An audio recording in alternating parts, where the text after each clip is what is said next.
અમરેલી લેટરકાંડ મામલે રાજકારણ હવે ચરમસીમાએ પહોંચી ગયું છે। પાયલ ગોટીને માર મારવાના કેસમાં એસઆઈટીની રચના કરવામાં આવી, પરંતુ એસઆઈટીની તપાસ પર વિશ્વાસ ન હોવાનું કહેવામાં આવ્યું।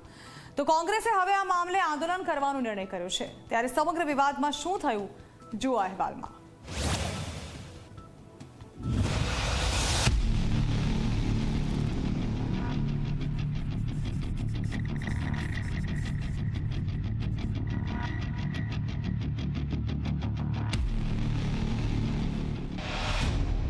પાયલ ગોટીને કેમ નથી કરાવો મેડિકલ ટેસ્ટ?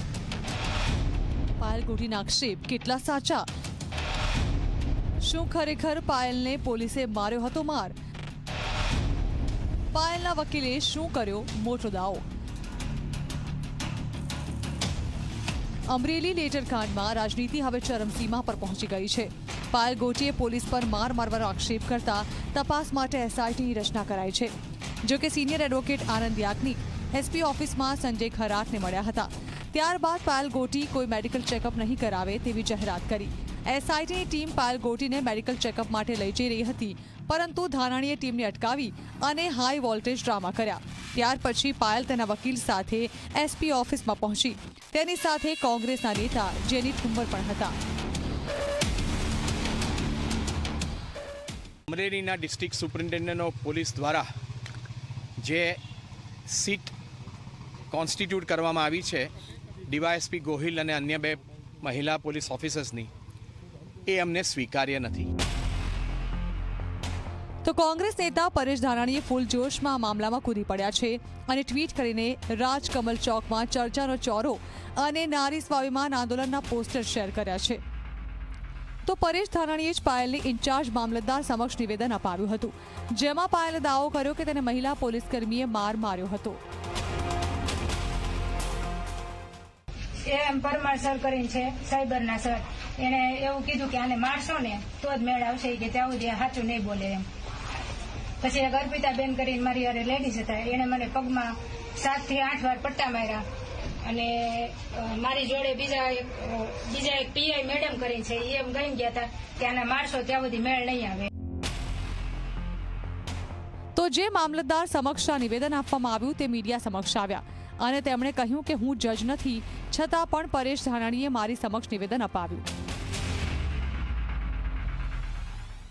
અમારી ઓળખ એમને જજ તરીકે આપેલ અને પાયલબેનને ગાઈડ કરી અને એમને અમારી સમક્ષ રજૂઆત કરાવી।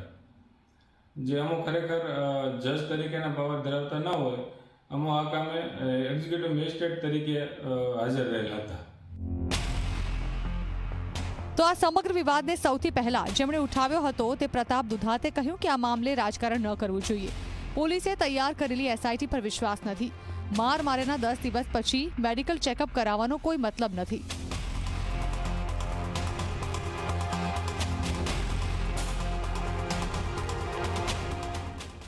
કે જે પોલીસે પટ્ટા માર્યા હોય એ રાજકમલ ચોકમાં પ્રતાપ દુધાત ઉપર પટ્ટા મારો અને 10મે દાડે તમે મેડિકલ કરાવો। કયો મરદનો દીકરો ડોક્ટર તમને સર્ટી આપે છે, મારે જોવું છે। તમારી નૈતિક હિંમત? તમે બોલાવો, તમે કયો, પોલીસ ગુજરાતની જ્યાં કે ગૃહ ખાતું કે ત્યાં મને પટ્ટા મારી લો અને તમે 10મે દાડે બતાવો કે આમાં ડાગ રહી ખરો। એટલે મેં વાત કરી એ પ્રમાણે ઘોડાને લીલા ચશ્મા પહેરાવીને સૂકા ઘાસને લીલું બતાવવાનો પ્રયત્ન કરો છો, પણ આ અમરેલી છે। પાયલ આક્ષેપ તો લગાવી રહી છે કે મને પોલીસે માર માર્યો, પરંતુ પોલીસ મેડિકલ તપાસ કરાવવા માટે તૈયાર છે, પરંતુ પાયલ હવે ના પાડી રહી છે, જેના કારણે પાયલ સામે સવાલો થઈ રહ્યા છે। તો બીજી તરફ હવે આ મામલામાં કોંગ્રેસ પણ કૂદી ગયું છે અને દબાણ ઊભું કરી રહ્યું છે। ત્યારે આ મામલે આગળ શું થાય છે તે જોવું રહ્યું। Bureau report, Zee media.